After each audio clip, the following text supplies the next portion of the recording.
UK drinkers are set to boycott EU wine amid Brussels' plan to put post-Brexit duties and wine exports to Britain. Increased duties are set to be introduced in July, meaning further checks will be needed for traders hoping to sell to the UK.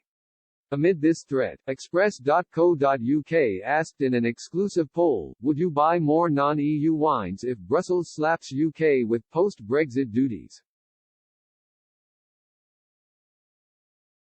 In response to the poll, 94%, 2,610 out of 2,764, said they would buy more non-EU wines if the increased duties were introduced in the summer. Just 5% voted they wouldn't, 145, while just 9 people were not sure in the poll. Commenting on the poll, one reader said, "It will be a cold day in hell before European wine enters my home. We prefer English and Californian wines and Scotch. Boycott as many goods as possible manufactured in the EU, including services and holidays," a second said, "already do.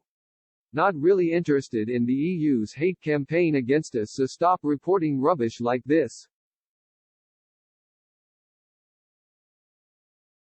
Time to ignore their put-down antics and move on. It's boring." A third said, "Nobody with an ounce of soul and loyalty would buy a wine made in the EU. Show some pride and a bit of backbone and support the UK."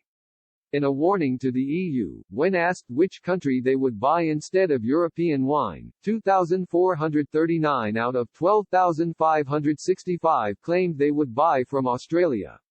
A further 2,064 stated they would buy New Zealand wine, 1,911 South African, 1,747 Chilean and 1,706 pointed to wine made in the UK.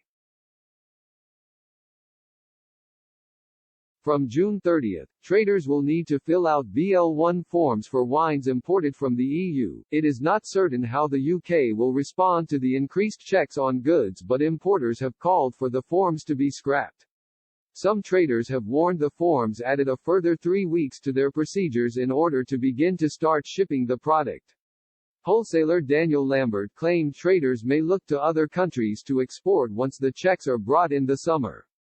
Mr. Lambert told BBC Newsnight, "We are already finding since Brexit that very few producers actually know what it is they need to do."